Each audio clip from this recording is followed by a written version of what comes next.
To ban Imran Khan's PTI party continue in Pakistan. PTI headquarters have been raided and a top member arrested, while the government pursues more legal channels to wipe the party out of existence. Meanwhile, the UN has ruled Imran Khan's own detention illegal and arbitrary.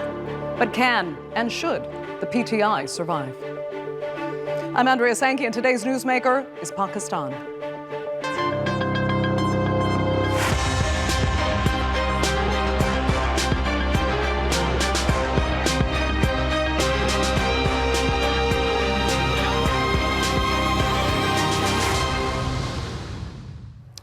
For the country to progress, it must do away with the PTI's presence. That is the opinion of Pakistan's ruling PMLN, which is now trying to impose an all-out ban on the party of former Prime Minister Imran Khan. It's a continuation of a seemingly endless cycle of political adversaries ruthlessly trying to take each other down. And many Pakistanis will tell you the military is mostly to blame. But has it gone too far? And will efforts to ban a party that's won successive popular elections help or hurt Pakistan? Here's a look. On Monday, hundreds of police officers raided the secretariat of former Prime Minister Imran Khan's Pakistan Tehreek-e-Insaf party and detained the Information Secretary, Rauf Hassan. It came a week after the government made a fresh move to ban the PTI party altogether and bring treason charges against Khan. In a press conference, the country's information minister cited the accusations against Khan of receiving foreign funds, leaking classified documents, and inciting violent protests. If the people of this country want to develop, if the young generation of this country want to get employment opportunities, if this country wants to stand in the ranks of developed countries, then Pakistan and the Pakistan Tehreek-e-Insaf party cannot go together. The announcement followed recent legal victories for the PTI and Imran Khan.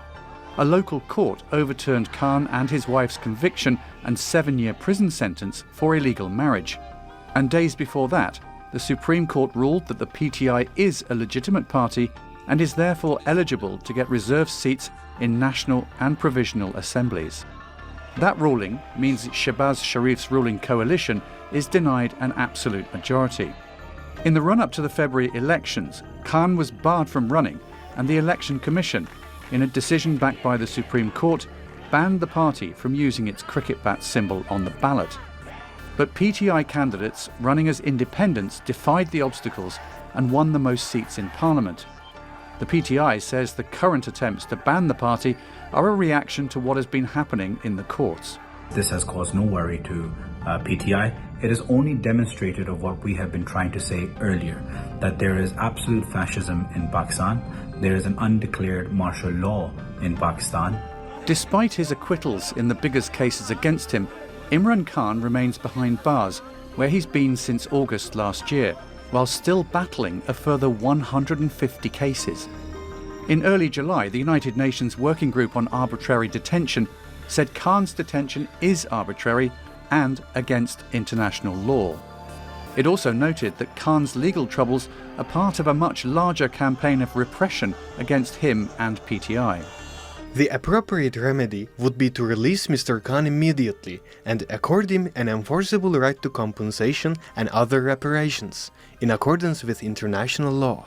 It all comes as Pakistan is in crisis on many fronts. The government has recently secured a $7 billion loan from the IMF in an attempt to revive the crumbling economy. It's also grappling with a rising number of deadly terror attacks, while these current moves against the PTI threaten to further destabilize the volatile country. So can the country maintain stability while the government presses on with efforts to destabilize the PTI? Joining me now to debate that and more are from London, advisor to the former Prime Minister Imran Khan and former Pakistani Federal Minister Zulfikar Bukhari. And from Lahore, barrister and constitutional lawyer Asar Rahim Khan. And hopefully joining us later from Islamabad is a former member of the Provincial and National Assembly of Pakistan and currently working with the government, the PMLN, Maiza Hamid Gujar. She'll hopefully be joining us in a few minutes' time. Well, Zulfi, then I just need to start with you today and ask what happened at your party's headquarters in Islamabad and to your information secretary. We hear he was arrested. We understand he's now been released. Tell us what went on. No, he hasn't been released. Our headquarters were raided today morning by the police with absolutely zero legal references or charges. Our laptops, computers, servers were taken away. All the staff and the workers were locked into one room. Our acting chairman and information secretary were arrested. The chairman later, the acting chairman, Barrister Gaur Khan, was released. Rauf Hassan is yet to be determined where he is.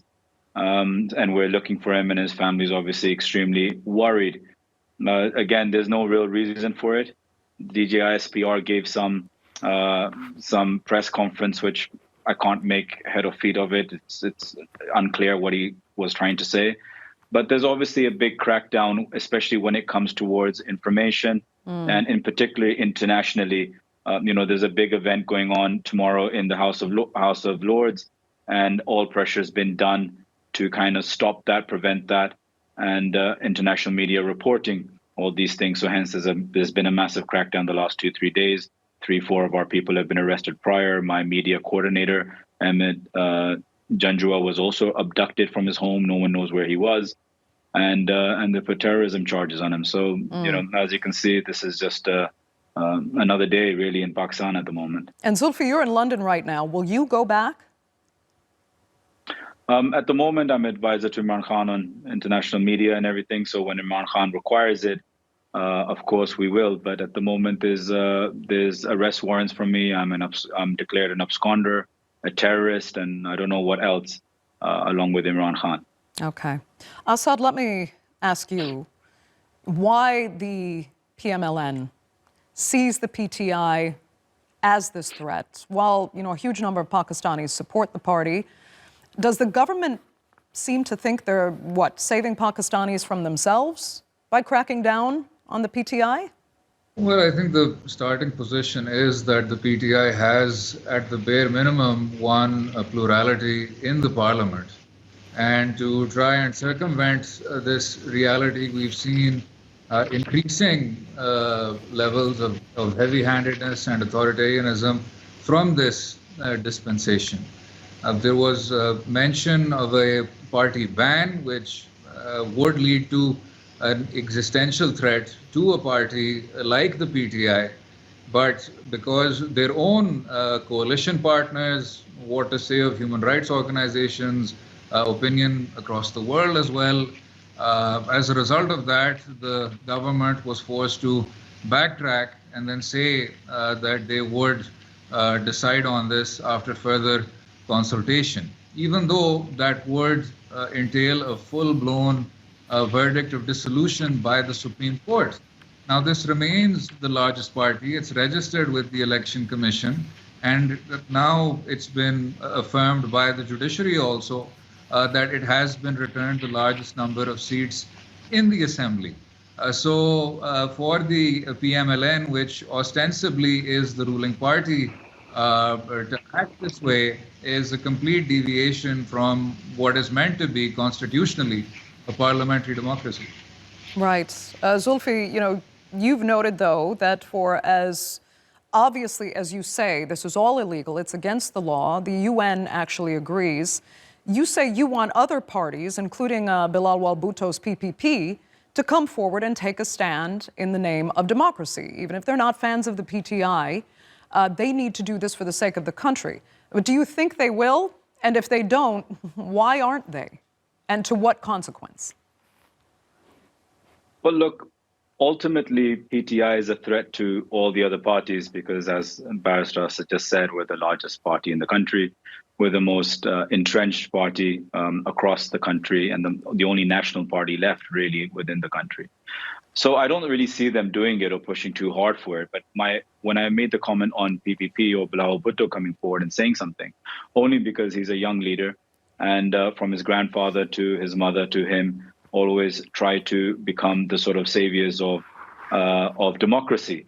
So if they always vouch for being this democratic party that's sacrificed so much, then they should take a stand for the banning of any political party, not just the largest one, PTI. No, if you're a true Democrat, you want to actually have democracy.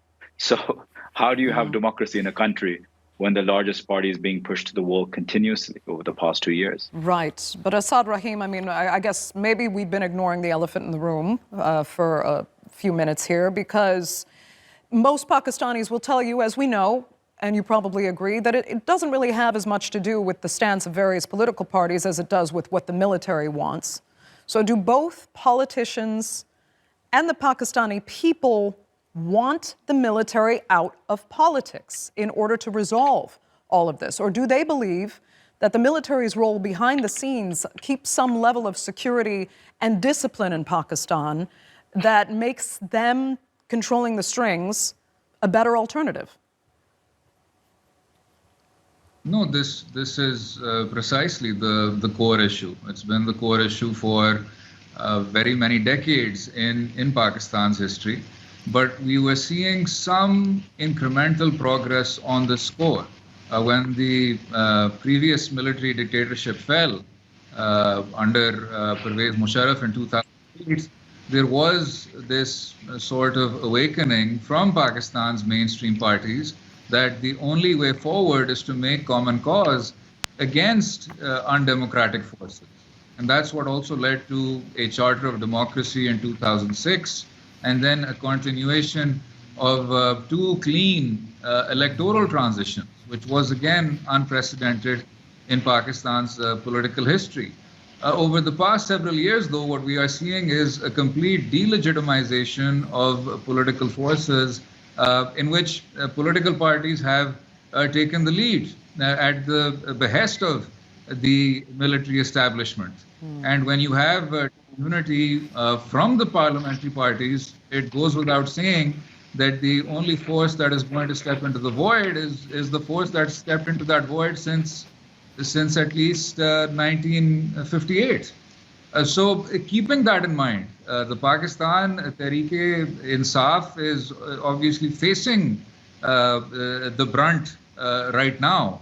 But for this to become a long-term compact to ensure that Pakistan enters into some form of civilian supremacy, the political parties will have to unite and say that, well, these are the rudiments of any political system, that no interference can be broked, and for that they will have to stop essentially supporting each other and playing the other party off against the other. Right. But I will say at the end, though, that the military establishment's policy of playing each party off against the middle with itself in the middle is now facing unprecedented pressure from within public opinion. And that it now gives the parties an opportunity to drop the current oppressive campaign towards the PTI. It is the victim. I don't think you can conflate it with anything else right now. Okay. Zulfi, quick final question. I mean, do you think this miserable cycle of kind of revenge and retribution can ever be stopped in Pakistan? Are you hopeful, optimistic, even in the midst of all what's happening now? Absolutely. I mean, we always have to be optimistic, but I think there's a big opportunity, as Barrister has said, to press the reset button in this. Pakistan has very different dynamics. Hence, the military had such a big say in politics, in the private sector. They're probably the largest private sector institution in the country. So there is a chance to press the reset button into this. But what's happening now is, unfortunately, that your most organized and your most well-organized institution in the country, probably the most well-respected institution in the country, is starting to lose its support base within the people of Pakistan, which ultimately ends up damaging Pakistan and us, as political parties involved with it. No one wants to see the reputation of our armed forces go down in the masses. We always pray that it remains high, and that's a benefit for us and the country. However, until we start staying within our domains and pressing the reset button, there's no way that this could ever happen. And the only chance of that was happening was in our February 8th election. Election is the key to pressing the reset button. And unless you give back the stolen mandate or there are free and fair elections in the country, that will never happen. Okay. Zulfi and Asad Rahim, unfortunately, we're going to have to leave it there. We're out of time for this segment of the Newsmakers. I'd like to thank you both so much for being with us.